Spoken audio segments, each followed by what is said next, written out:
going to go ahead and get started and call through everyone who's on the line, both folks who are joining us to participate and press who are listening in. With us this morning, we have Mayor Dana Hilliard, Mayor Joyce Craig, Mayor Paul Grenier, Mayor Charlene Lovett, Mayor Jim Donchis, Mayor Caroline McCarley, Mayor Rick Beckstead, Mayor George Hansel, Interim Mayor Olivia Zink, and we have Becky Benvenuti from the New Hampshire Municipal Association. We have City Manager Michael Joyle. We have City Manager Scott Myers, Town Manager Kevin Smith, and Assistant Town Manager William Scott. Also on the call, we have the Berlin City Manager Jim Wheeler and Claremont City Manager Ed Morris. Joining us from the press this morning, we have WMUR, the Berlin Sun, Manchester Public TV, Manchester Inklink, the Nashua Telegraph, the Derry Times, NHPR, the Monadnock Beat, and the Caledonian Record. With that, I will hand things over to Senator Shaheen for some opening remarks. Well, thanks, Madison, and let me just recognize all of the staff who are on the call so that they can help answer questions that you might have and do follow up. In addition to Madison, Robert Henson from DC is on the line. He deals with small business and economic issues in our office. Peter Fies, who deals mostly with healthcare issues, is on the line. And Erica Anholt, who deals with education. And then in New Hampshire, we have Peter Clark, who many of you know, who deals with environment and healthcare issues, and Sarah Holmes, who is my state director. So hopefully between all of us, and with me here is Allie, who is my scheduler. So between all of us, we ought to be able to hopefully, if not answer your questions directly, find out the answers. So thank you very much for again taking time to talk with me. Actually, I'm feeling a lot more optimistic on this call about our ability to get help for state and local governments than I was back in December, when I had to sadly report that we weren't able to get direct funding in for local governments into that COVID package. But as you may have heard, the proposal that's been sent to Congress by President Biden includes significant help for a whole range of things that I know you are all dealing with. I think one of the first pieces in that proposal is $160 billion to help with vaccine distribution, to help get it into the arms of people. So try and help get people who can administer the vaccine, help for genomic research. The United States is behind much of the rest of the world in genomic research. And as we're looking at the variants of the coronavirus that we're beginning to see in the United States, we really need to catch up on that. There's also funding for PPE, for testing and tracing, which we still need to do if we're going to get ahead of this pandemic. So there seems to be a lot of agreement in Congress about support for those coronavirus provisions. So that's very good news. There is also $360 billion for state and local governments, and there is a commitment to ensure that we figure out a way to funnel dollars directly to communities. And I can tell you, we had a call yesterday with the head of the President's Council of Economic Advisors, Brian Deese, and Jeff Zients, who's the person who's responsible for the vaccine distribution in the new administration. And both of them heard loud and clear from all of us that funding in this next COVID package needs to be able to go to communities directly, and it needs to go to those under 500,000. We had too many people who missed out on the coronavirus, the CARES dollars. And as we know, that was a big issue for us in New Hampshire. So I'm very hopeful that we're going to see funding coming to all of you in ways that are going to be really important. There's also significant help in this package for schools to try and help with everything from filter systems to PPE and other challenges that schools are facing.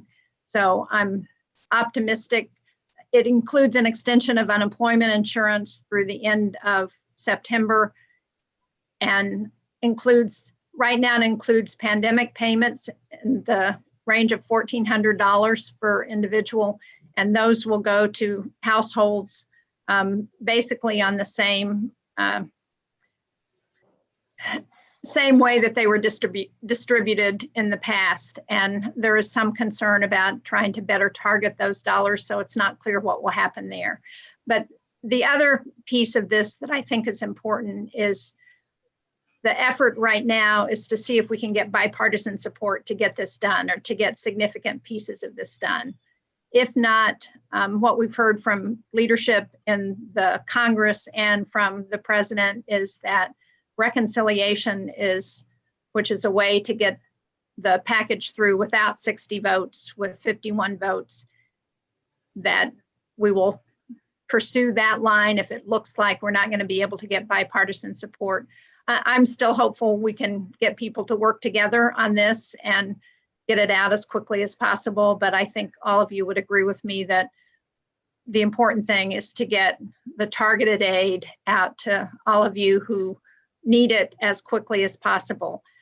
There's also assistance for rental assistance, again, and provisions to address homelessness, which I know continues to be a big issue, and a recognition that we've got to address what's happening at the municipal level, because since COVID began, we've lost 1 million jobs at the municipal level. So recognizing the challenges you all are facing, this is where I think we are. Going to be working very hard to try and get this through in a way that provides help for all of you and for all of our communities across New Hampshire. So let me stop there and see if we can hear your comments and try and answer any questions that you might have. Thanks again for being on the call. Oh, and before I get off, let me just say that we are very happy to welcome Olivia Zink. I'm very sorry to hear about Franklin's mayor, and we are sorry to see him resign, but appreciate your taking over in the interim. And if there's any way we can be helpful, please let us know. Also very sorry to hear about Mayor Carrier and his health issues. And I hope you'll share, Mike, I hope you'll share with him that we all wish him a speedy recovery.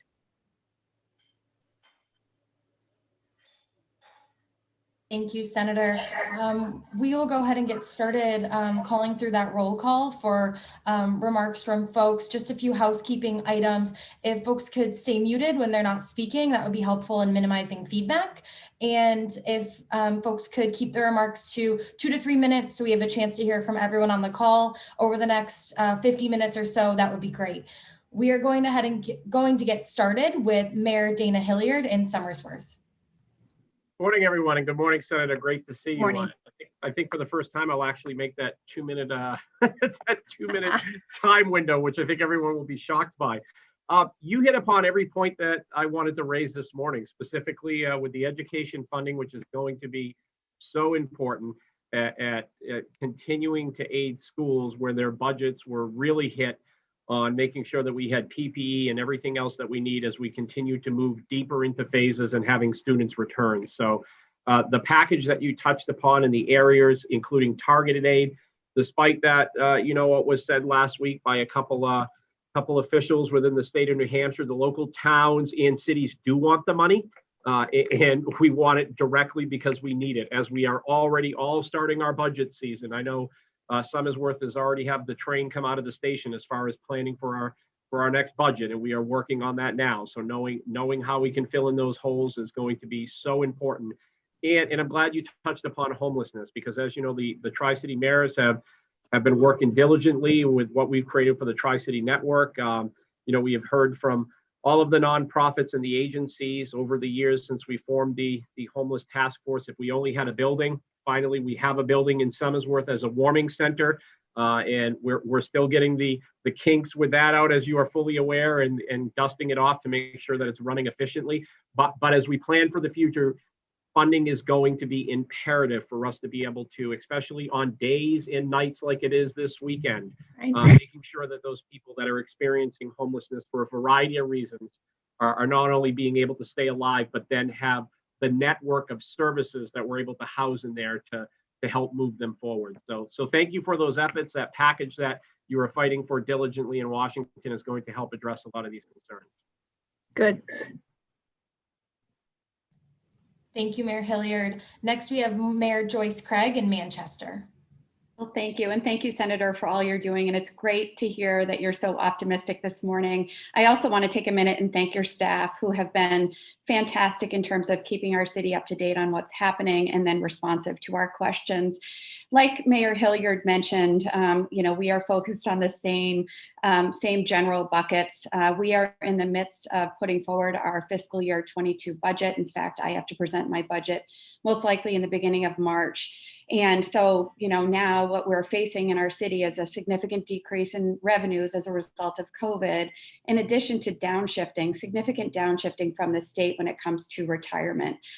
So that direct local funding is critical right now. Our teachers, our city workers, our residents, our small businesses are all, doing Herculean work to get through this, but they're suffering. And we need to continue to provide the services that our residents expect. And so it's certainly going to be a challenging budget cycle unless we can get that direct, flexible funding to our community. I thought what I'd do is, though, Manchester did receive direct funding through CDBG and ESG. And I thought I'd just take a minute and let you know what we did use those funds for. We were able to fund a director of homelessness initiatives in the city of Manchester, someone that we've never had before, to coordinate all of the efforts.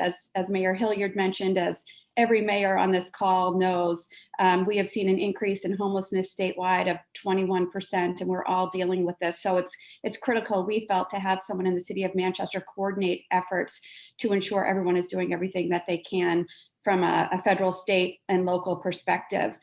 We were able to put a Manchester Emergency Housing Assistance Program forward, so similar to something that you just mentioned, where we're providing $4,500 to residents to pay for rent, for mortgage, or for utilities, as well as a small business resiliency grant of up to $5,000 for small businesses as a stopgap to use for anything related to COVID.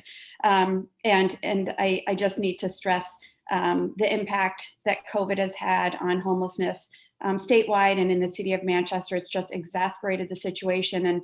And with that direct funding to the city of Manchester, we were able to open up an emergency shelter through March, which significantly increased the number of emergency shelter beds we have. However, there's going to be a situation where we need more affordable housing and supportive housing, and would appreciate your focus on that from a federal level as well. And again, appreciate all that you're doing for all of us. Thank you. Has the extension of the eviction moratorium, is that helping at all? Absolutely, yes. I was pleased to see the president extend that again. Yes. Good. Thank you. It's helpful to hear how the dollars are being spent, and to the extent that we can quantify. And I know, Becky, this is something that the Municipal Association has been helpful with. To the extent that we can quantify the difference that dollars have made, that's really helpful to me and to our staff as we try and make the case for why these dollars are so important. Thank you, Mayor Craig. Next, we have Mayor Grenier in Berlin. I guess I have just a couple of concerns. Senator, thank you very much for your commitment to bringing funds directly to the municipalities versus going through the state. I was reading in amazement today where the state legislature is seriously contemplating reducing business taxes when they're raising New Hampshire retirement costs of the communities, and there is no solid commitment on their responsibility to fund education. So, I mean, we're fighting battles on a number of fronts. I guess if I had a concern about the new bill going forward would be, I know that there's been some discussions about $1,400 being sent to folks, that are struggling and need the money, but there's a lot of folks who have not paid their rent. And with this moratorium, landlords are just screaming and they're struggling. And perhaps there should be some type of method where those funds could be sent to their landlords versus being sent to them directly. because you're gonna have 90% of the folks who are responsible, but it's the 10% of the folks who see that as free money and abuse it, and they leave a wake of bills all the way around while they're spending, in some cases, $2,800 on top of the 12 they already got. So I think sitting down and targeting that would be very helpful. It would help our landlords. And finally, of the funds that you recently passed, from what I understand, $156 million went to the state for education for COVID-related expenses. But many schools in the state, many schools in the cities of the state have already incurred many of the large costs with COVID. And I think it would be very helpful if those existing funds could have a little bit more flexibility to the school districts, so they could spend monies a little easier where they see fit. And so is the concern, Paul, that you aren't able to access those dollars because the criteria is too narrow at the federal level, or is it that the state hasn't passed the dollars along and they're not flexible enough from the state? I don't think that the state has passed is holding back on the money. I just think that the restrictions are such that, if it's not targeted COVID, that, we won't be able to spend it. Well, we all know that a large portion of the impact of COVID-19 is reduced revenues. And I think that ought to be part of the equation. My understanding is that the funds can be used for purposes like that and to backfill schools for expenses that they've already incurred. And on the federal side, the funding is quite flexible in terms of schools being able to use the funding for whatever they need. But if there's a particular area that you're seeing that's having a problem, please let us know. Okay. Yeah, because as Erica said, we tried to make this last round more flexible because that was a big concern we heard from everybody across the country, that the funds weren't flexible enough to be able to be used. So it may be that translation hasn't happened between the feds and the state in the way that it should have. Okay.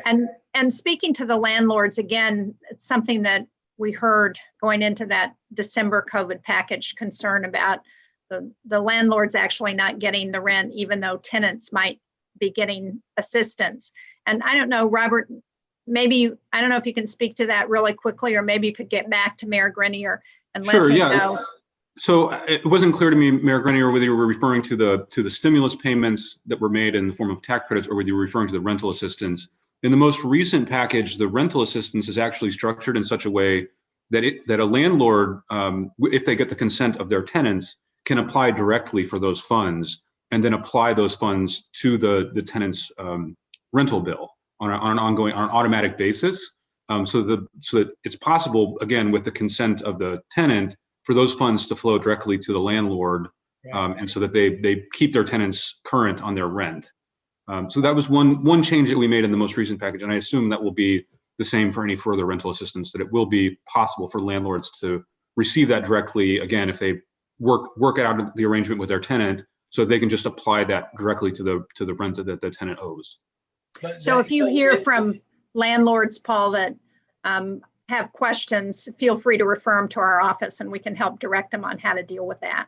Okay, because in the real world, you have some folks who want to put the money in their pocket and they don't want to pay the bills. Yeah, I get that. Right. Can I clarify something on the education? Because we're feeling the same thing. It's our understanding that the state received the funds on January 7th or close to that. And from a local community perspective, we have not heard how much each community is receiving or what the uses can be. So I think that may be the frustration that we all have. Again, we're in the middle of our budget season, and we saw, unfortunately, this week how Dover put out that they potentially are going to have to lay off 60 or so teachers. And from my perspective, that's the last thing that we want to do. And if these funds can be used to get us through this tough period, we need to know immediately, so that we're not causing this alarm and adding stress at a time when we just don't need to do that. And so, you know, we don't know what's coming to our community or how it can be used. And so have you raised that with New Hampshire's Department of Education, with the commissioner? Yes, and our superintendent has a meeting on Monday, or a call on Monday with him. Would you share with us what you hear? Because Sure. maybe what we could do is send a letter to the Department of Education and ask them to clarify for all states how the money can be used, so that there is an understanding about the flexibility for the funds. Will do. Thank you. That'd be great. Thank you, Mayor Grenier and Mayor Craig. Next, we have Mayor Beckstead in Portsmouth. Good morning, Senator. Good morning. And I'll echo basically what everyone else said, that we are extremely happy and pleased that you and your staff have gone and helped in every way, shape, or form during this almost year, which is really hard to believe that it's been almost a year now. I think a lot of the mayors of the cities of New Hampshire are going to probably have the same feed that we're going to give to you, because we meet sometimes 2 or 3 times, at least every other week, sometimes every 3 weeks, but we've been meeting for almost every month for the last year and sharing a lot of ideas and concerns going on. So I think we're all in the same boat, and I think it should be that way. I don't think we should be pinned against one another. One issue in one town may not be as strong in another, but we share ideas and principles, and we're trying to work together. And I think that's the most important thing. I agree. I'm grateful to hear some of the new packages that's coming out. It's going to be extremely important. I've echoed all along about local government, municipalities getting direct funding, vital and important. We struggle in Portsmouth sometimes. The third round of the last package, Portsmouth trying to be creative with our school systems and education funding. We left $500,000 on the table because we could not figure out a way that was valid enough to be able to make the argument to get the funds. So Portsmouth left $500,000, and wow, could use that $500,000. We're trying to get people to help us with that, but the less restrictions that we have, the more we can utilize it in the way that it's meant to be done. And again, as far as being able to go and help, the more we get help, the more we can help. As far as direct, we've gone and invested probably a couple of $100,000 to be able to go and try and help our small businesses, our restaurants, closing streets down. We've taken hits on revenue, but it's well worth it to be able to keep them going, because that economic strain that we're all feeling. Portsmouth is a huge contributor when it comes to the room and meals tax. And if we're not bringing the money in, then the rest of the communities around the state aren't receiving theirs as well. So it's greatly important that that we get the municipal funding so that we can help all of each other. So I agree, and thank you for that. Hopefully the most recent round of PPP loans and new EIDL dollars are now available, and small businesses can access that. But again, if there are concerns that you hear, please direct them to us, because we want to make sure that if they are able to qualify for those dollars, that they're in the queue and can get them. Also on the 500,000, again, if there's any way that we can help, take a look at those dollars and see if we can help you figure out how to be able to use them. Let us know, because I hate to think that there's money out there that you need, that because of the way the guidelines are written, you're not able to use it. great. Thank you so much. I appreciate it. Thank you, Mayor Beckstead. Next, we have Mayor Donchis in Nashua. Hi, Jim. Hi, Senator. Well, I saw you on TV today, so that was... So you were up early. Yes, I was, yes. Well, as the others have said, getting the direct aid is very important. We have used money that we've received CDBG to support small businesses and nonprofits to keep them going during a very, very tough period.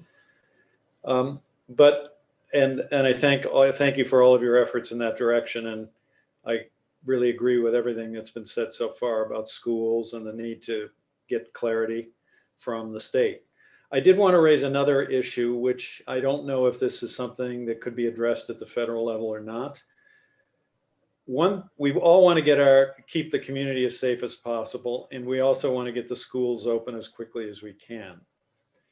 Is there one way to achieve those goals most quickly would be to get teachers vaccinated so that all would feel safe going back to the classroom, and so that there would be very unlikely to be any kind of transmission to within the schools.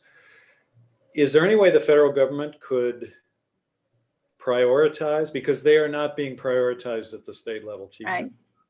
Is there any way that the federal government could provide funds to vaccinate teachers and give that some level of priority so that they could get vaccinated, maybe along with the 1B category that's about to begin, as opposed to waiting, months down the line? That's a really interesting idea, Jim. As you know, states have been given the responsibility for actually doing the vaccinations. Now there are guidelines from the CDC, and I don't know where teachers fall. This has been an issue in other states, I believe. We need to make sure that the number of vaccines is increased and that those are going out to the states so people can get vaccinated as quickly as possible. But I just don't know the answer to that. So let us do a little digging. Erica, I don't know if you've heard anything about this. As my recollection is that the education dollars that are currently in the Biden proposal are not directed at vaccines for teachers. Correct. They're separate from the vaccine dollars. Yeah. But whether get the CDC might take a look at the current situation, and because there is a priority to try and get kids back in schools, might make a recommendation. So let us do a little digging on that and talk to some of the new administration officials and see where they are on this. All right, thank you. Thank you, Mayor Donches. Next, we have the City of Claremont. I see that City Manager Morris has joined us. City Manager Morris, I'm going to hand it over to you for any updates from the city. And if Mayor Lovett is able to join us later, we'll hand it over to her as well. Good morning. Thank you, Madison.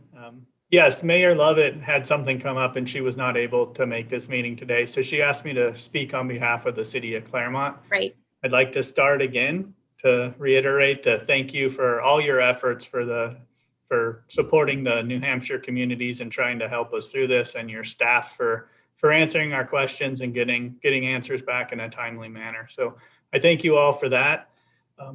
Again, as Mayor Beck said we've been meeting often as cities and talking through these issues and other legislative issues, and so we're bringing forward kind of the same message over and over again. But I want to just reiterate the importance of that direct funding and the flexibility that comes with it. I think a lot of us are speaking from the first round when the money came out, and we put off a lot of projects and moved money around to be able to help afford the COVID pandemic, and the offsetting revenues and other options that came along with this.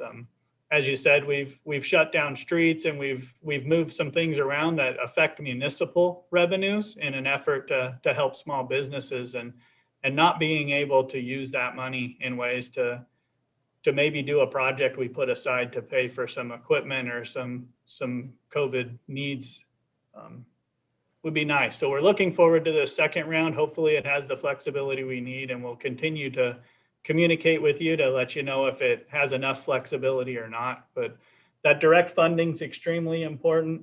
And then anything you can do moving forward on affordable housing and affordable housing incentives. We have a housing crisis, and it's just been exacerbated with the COVID-19 pandemic and everything that's going on. We're having a lot of trouble. We have a 0 vacancy rate here in Claremont, and there's large waiting lists for any apartments that we do have. So it's a really big problem here in Claremont, and we would appreciate any help you can get. So thank you for holding this call and for listening to us and for continuing to fight for our support in Washington, D.C. Thank you.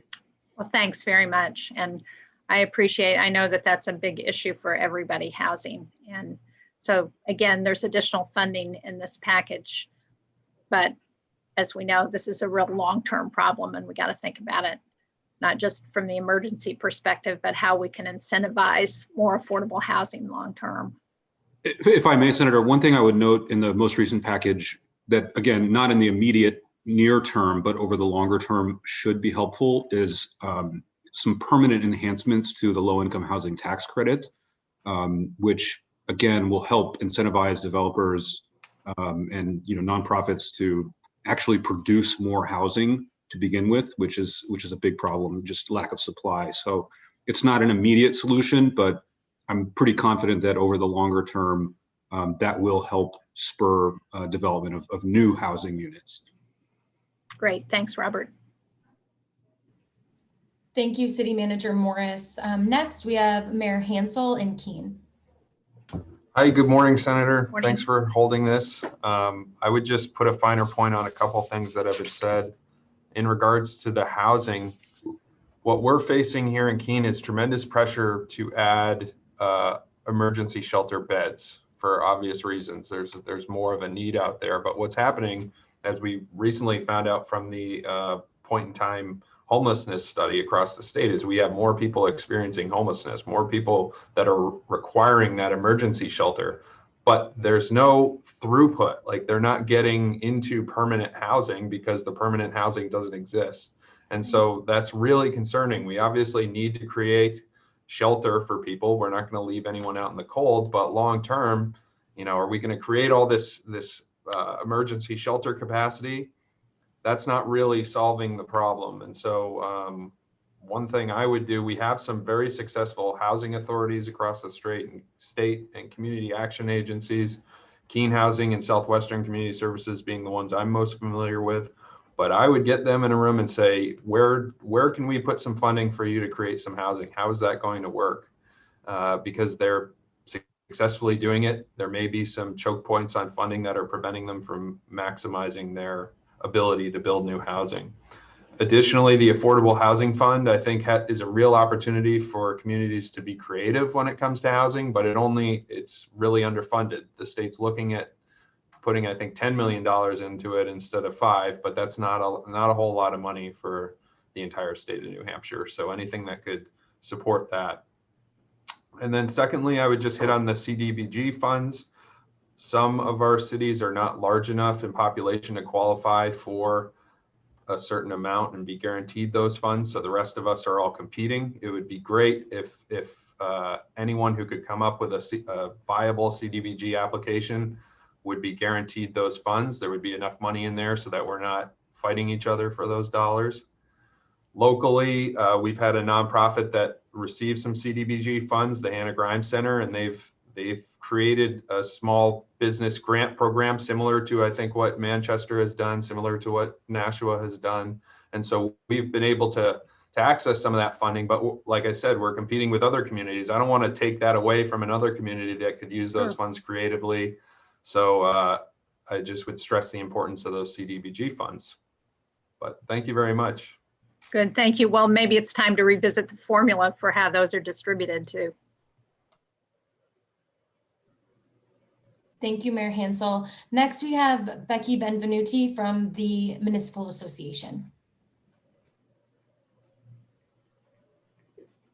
You're still on mute, Becky. There we go. Thanks. Sorry about that. Thank you very much, Senator Shaheen, and your very excellent staff for all your assistance and your bipartisan efforts in advocating for our towns and cities. And as you said, and I wanted to let you know that to assist in demonstrating the importance of the flexible funding directly to municipalities, NHMA is launching later today a relatively short survey to capture updated COVID-related expense and revenue, particularly the expenses which exceeded the earlier CARES Act relief funds, as well as property tax delinquency information and employment data. And we expect to have those results for you in about 3 weeks. Obviously, the more municipalities that respond, of course, the more accurate the results we can provide to you. But again, just thank you for all you're doing. Well, thanks. And that kind of data is really important, as you know, because it's easier to get it at the state level. But when you get below the state level, getting the municipal information is often not, I don't want to say not accurate, but it's often based on particular concerns. And, you know, the Conference of Mayors has different information than the Urban League, than other organizations. And so getting that kind of information has been really difficult for us in Congress. It's been an issue that we've talked frequently about. So that will be very helpful to get that information. That's wonderful. We'll get it to you as quickly as we can. Good. Thank you, Becky. Next, we have Interim Mayor of Franklin, Olivia Zink. Good morning, and Good morning. thank you for having me. I'm going to echo some of the things you've already heard, but education funding is critical here in our city, as well as sort of helping families that are struggling with either remote learning. We're in a hybrid mode, and 30% of our families have chosen to be remote only. But the other parents are struggling going to work and needing adequate childcare that can support remote learning of older children. So targeted aid towards childcare. And also we have our rec center provides a lot of that older childcare, and our rec center is struggling to find adequate staff for the influx on those remote learning days. And so any support for education. We heard about vaccinations, and we're grateful that our police and fire are able to get their vaccination. I think today we will have our police and fire vaccinated, but many other municipal workers don't qualify, including teachers, but also our transfer station. We had an outbreak at our transfer station, and so anyone that's interacting with the public we'd like to see moved up on a schedule if possible.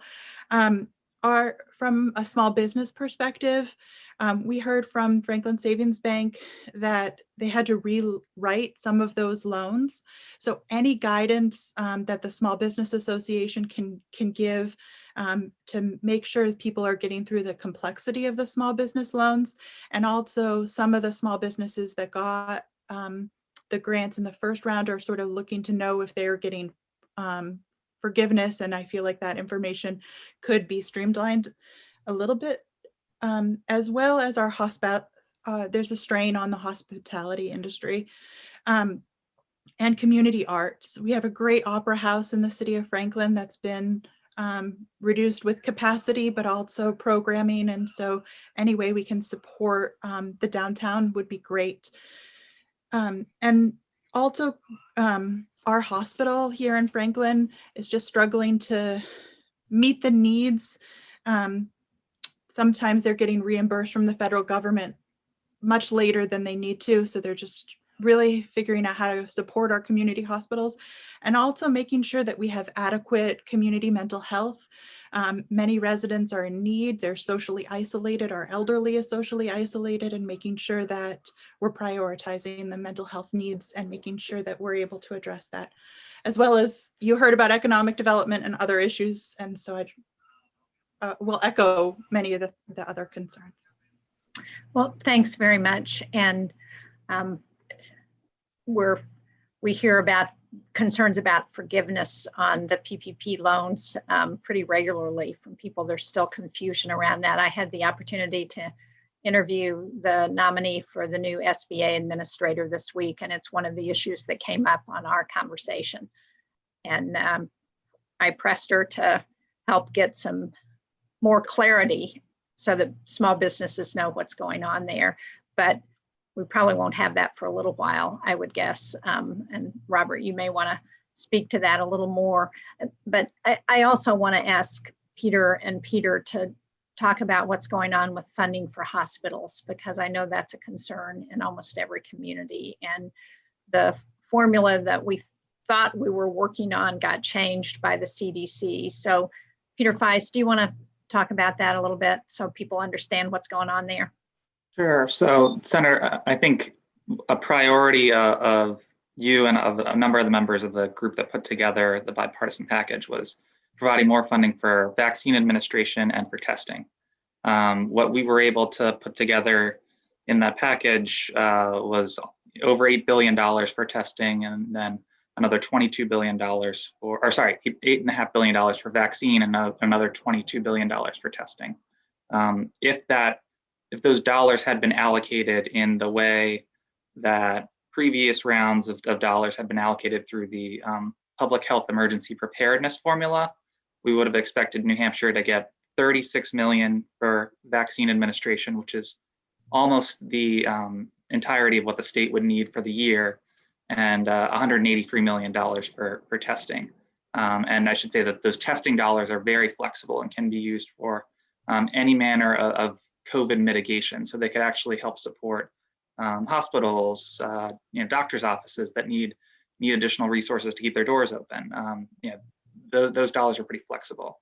Unfortunately, the way that the CDC has interpreted the law that Congress passed is to say, we're only going to base this formula for the vaccine dollars and the testing dollars on population, which obviously is a huge detriment to New Hampshire. So the state right now is going to receive, we anticipate around $18 million for testing instead of 36, so about half of what we thought. For vaccines, Peter. I'm sorry, vaccines, and $78 million for testing instead of 183. So we've worked with other senators from small states in raising this issue with CDC. CDC has additional resources that Congress provided that were not directed to any particular activity, that are under CDC's discretion in terms of determining how to use. And our hope is that they will work with us to backfill and make whole states like New Hampshire and other small states that were disadvantaged by this formula change. And if they don't do it, I think one of our top priorities is to get it fixed via legislation. Yeah, so we are focused that this is an issue that we've got to deal with, and hopefully we can get it fixed. We have a change in administration now, so hopefully they will be more amenable to listening to our concerns, but in any case, we're looking at all of our options here.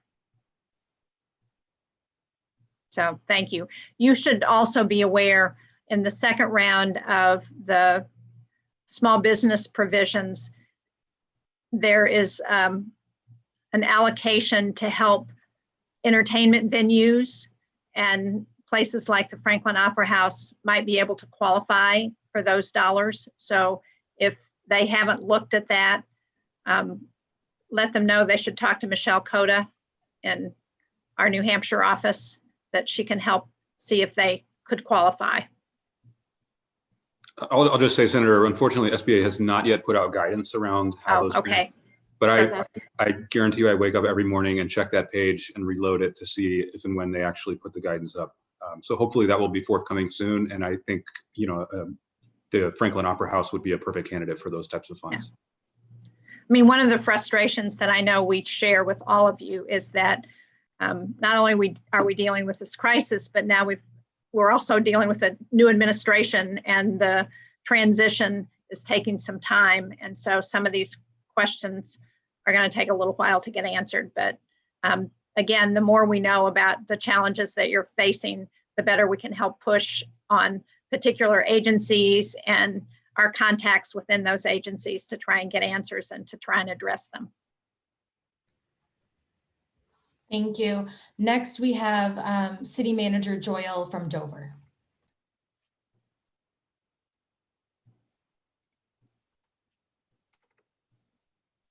I don't.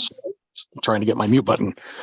Senator, thank you very much, and thank you and your staff, obviously, for doing a tremendous job in representing our interests and getting us assistance.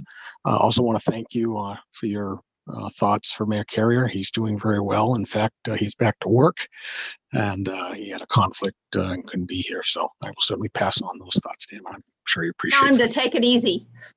We've been trying to tell him that, and you might want to tell him as well. I will. In any case, I really we just want to reinforce what everyone has said. Certainly priorities here in Dover, as you probably have seen and are well aware, is the impacts on education funding, not only because of the COVID, but just because of the tremendous budget pressures that we're seeing here with the state fiscal situation. And so we have some very significant concerns about the ability of our schools to continue to deliver the educational services that are needed for our students. So certainly any funding to help offset the COVID-related costs and beyond are very much needed. As for other municipal operations, people have mentioned loss of revenue and the lack of flexibility in using COVID funds to make up for those lost revenues.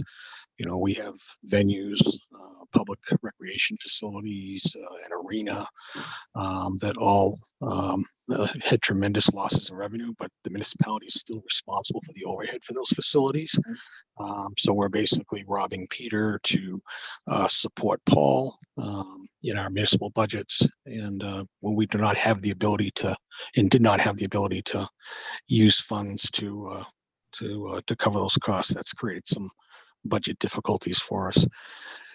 And obviously locally here in the economy, anything that we can continue to do, support businesses and get resources and funds to them that are flexible and capable. The comments about assisting landlords and hearing the news about the flexibility that landlords will now have to go directly to get funds to replenish delinquent rental payments is good news. But generally, please continue to advocate for us, and we will certainly continue to provide whatever information and support we can to you and your staff to help us along here. That's great. Thank you. Thank you, City Manager Joyle. Next, we have City Manager Scott Myers in Laconia. Hey, Scott. Good morning, Senator. Thank you for your time today. I didn't recognize you with your beard. Yeah, well, that's what we do for fun up here now in these COVID times. Mayor Hosmer sends his regrets. He had a scheduling conflict this morning, otherwise he would have been here. One of the benefits of going late in the call is A, I can be quick, and B, most of what I'm going to comment on has been said. So backfilling revenue, direct payments to municipalities, flexibility are all ranking right up there with us. We too are supportive of the ability to have landlords get payments directly so they can be made whole and continue to pay property taxes. So we think that's a positive program as well. The homelessness issue certainly resonates here in Laconia as it does throughout the rest of the state. Your staff has been great and the updates have been frequent, so we appreciate that. And then finally, not for an answer today, but it's, as you well know, when you've been up here and we've spoken about it, the H-2B work visas, the temporary visas, Lakes region, and other parts of the state I know are important. We're all hoping for some semblance of a more normal summer season coming up in our area, and I'm sure other parts of the state. So I've seen the updated list of the countries and the cap limit of the number of visas that will be done. I think my question, when information becomes available, centers more around what protocols are going to be put in place so that employers can plan for that and make sure that in some cases, a lot of their returning staff, has the ability to quarantine ahead of time or test, show up with a negative test. What are they going to do when they get here? I think those are all just unknowns at this point, but people are certainly planning for hiring, those temporary workers going forward. So any additional information at the appropriate time would be great. So thank you. Thanks for raising that, Scott. I think we're going to see a return to a more normal approach to the visa program as well. But being able to answer those kinds of questions is really important. So again, I think we need to let some of the new people get in place, but then if you will stay in touch with us, we'll raise those issues so we can try and get some answers for employers so they know what to expect. Great, thank you. Thank you, City Manager Myers. Next, we have the Londonderry Town Manager, Kevin Smith. Good morning, Senator. Hi, Kevin. Thanks for the update. My question has to do with local infrastructure. It seems that we've been hearing a lot of discussions about there being legislation providing funding for local infrastructure projects to stimulate the economy. Is that something that you would expect to be in this COVID package, or will that be a separate piece of legislation? Yeah, that is not in this COVID package. There are some bits and pieces that might help with things like internet access and broadband, but what I think we're anticipating to follow on this COVID relief is a very large infrastructure package that's going to look at a range of things, roads, bridges, water systems, broadband. We haven't seen the outlines of that. We're just hearing rumors about it, but I'm hopeful that that's going to provide a real opportunity, not just to address the projects that all of you and your communities are thinking about, but also to help put people back to work in places where unemployment is a very big issue. So we haven't seen that yet, but if you have thoughts about what you would like to see in it, if you share those with us, we will share those with the administration, or you can share them directly with the administration. I'll definitely plan to do that. And would you expect something within the next 6 months in that area? That's my guess, and folks from my office who are on, if you have heard any other rumors, you should speak up. My understanding is we're going to try and get this COVID package done in the next couple of months because there is an urgent need, particularly all of the pieces around responding to the coronavirus and the vaccines. That's really critical, as you all know. Right. But to try and get the help out there, all of the economists that I've heard from, and we heard it again from Janet Yellen, the new Secretary of the Treasury, from Jay Powell, the head of the Federal Reserve, is that a big package is going to be important to help keep more people from falling into poverty, to help keep more people employed, and to help keep the economy moving. We saw, of course, in 2020, and you all referred to this when you're talking about your communities, is that there has been a huge slowdown in economic activity, and it's affecting everything from jobs to, people's income, all of the things that we're seeing on a daily basis. And the more we can help inject solvency into the economy and stimulus, the more likely it is that we're going to see some improved economic growth.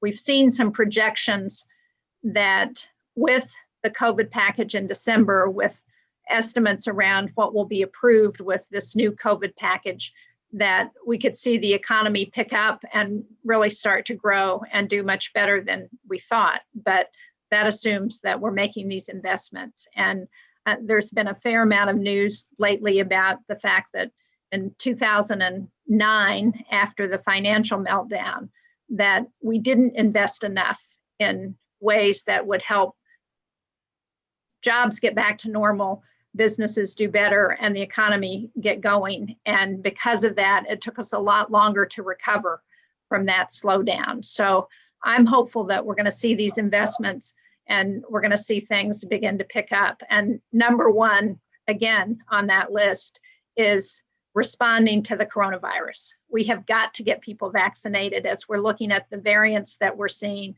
and what the potential impact on those is if we can't get ahead of where we are right now on vaccinating people, and we can't get some of the research done and do a better job on testing, it's going to slow everything else down. So I know it's number one on your priority list as well, but I think the faster we can get help out to states and to all of you and to our healthcare system to get those vaccinations done, the better we're all going to be.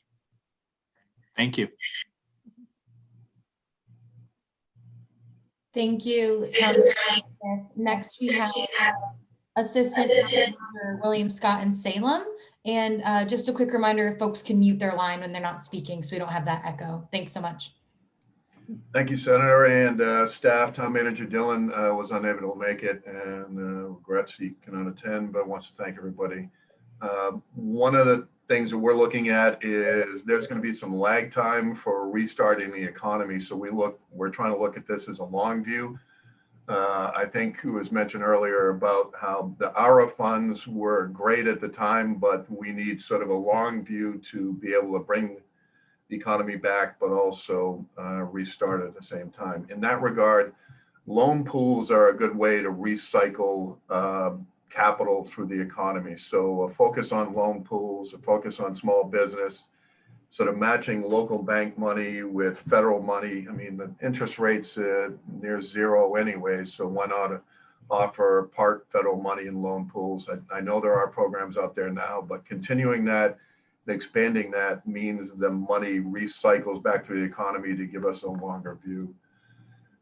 Municipal capital items, I know it might not be part of the current program, but police and fire stations, as we went through this, we really find out that our facilities are not really vetted well for this. So a lot of communities probably have police and fire station issues. So again, with such a low interest rate, there's zero interest bonds for communities to help capitalize some of their police and fire station programs so that we're not taking the full hit on borrowing. And then grants for items that are related to COVID or this within those police and fire stations. So equipment that helps clean turnout gear and things like that, the firefighters dealt with, equipment that helps with clean their own apparatus and things like that. So as you're developing a facility, you're also developing a COVID ready facility over time. Regarding schools, I have heard a lot of discussion. I think what happened with some of the schools is FEMA was looking at, or the schools were looking at FEMA reimbursements for their PPE and kind of got stuck when FEMA came back and said it's public safety only. So there's probably a lot of money spent by schools out there that they thought they were going to get reimbursed for that, would help reimbursement in that regard. CDBG, I think there's been just some discussion about eligibility and size of community.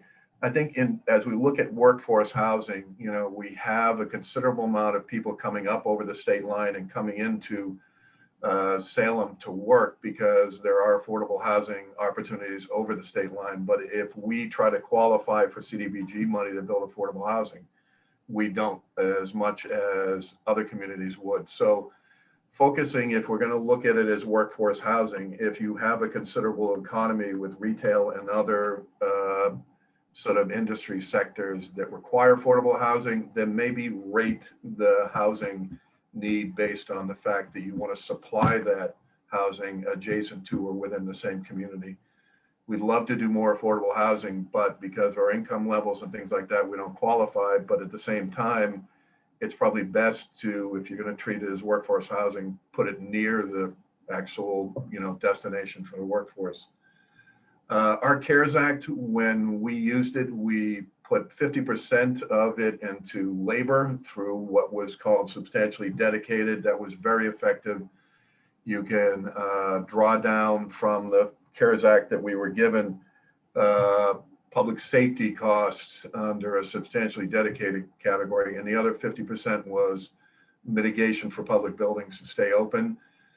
And then we deferred hiring so we could stay afloat or cover those costs. But obviously, from an operational perspective, the deferred hirings and things like that, I think that we like the idea of direct funds to municipalities. So I think in terms of it's as much of a long view, if this stimulus is going to help, there should be others that create a system where the capital continues to cycle until we're out of this. There's going to be a lag time for the economy for people not going back to restaurants right away, no matter how much vaccine and everything else goes out there, not going back to retail. So in that regard, the last thing is big boxes and sort of redevelopment plans. Regardless of the pandemic, big boxes were always sort of on the bubble and competing with Amazon and other things. So we saw a lot of big box stores nationally have trouble. So is there an incentive program we could look at to incentivize companies to go into big boxes, whether help with their tenant fit up, so we can get these spaces filled? Because once they're filled, then the tax revenue comes in, and our concern is that they won't come back or something won't go in there. And the last, at the state line, we have everybody has been remote working. Is there a possibility to incentivize companies to locate remote working offices up in New Hampshire that would give us the ability to sort of make relationships with companies, whether it be in Massachusetts, so that employees can remote work in office condos up in New Hampshire on this side of the state line with no income tax? And how do we incentivize that? Because I think the remote working is going to continue, but a lot of companies may fade out of it as they see people trying to struggle with being at home with, kids and everything else. So that's all I have. Again, we appreciate the opportunity and look forward to working with your office. Well, thanks very much. The remote working is an interesting idea. It's not one I'd heard before. It's one you should share with the governor, because I would bet he would be very interested in that idea. And at the state level. Yeah, I think that given the tax issue battle, what if companies started developing remote working offices that are related to corporations in Massachusetts? Then we can keep these people up here and working proximate to their homes. Sure. Thanks. Thank you. A lot of good ideas from all of you. Any? Senator, that was our last speaker, so I'll hand it back over to you. Okay. Well, before we sign off, was there anything that conversation from others prompted ideas that any of you wanted to raise before we close out our conversation? Well, thank you all so much. A lot of good ideas, a lot of things that we need to pay attention to as we're trying to craft this new package, and hopefully good news will be on the way soon, because I appreciate that for a lot of your communities, it's a real struggle at this point. So I hope you'll stay in touch with us. Let us know how we can be helpful and if we can answer questions. And if there are things like Mayor Beckstead raised in Portsmouth, dollars that you have but you can't use, or what's going on with education dollars, share that with us. And we may not be able to help, but we may be able to too. And at least we can raise the question and get some attention to it and maybe get answers. So thank you for all of your time this morning. And let's hope, I hope everybody's going to be able to get your folks vaccinated soon, and we're going to be able to get this help out that you need. So thanks very much. Have a nice weekend, everybody. Thank you, Senator. Thanks. Thank you.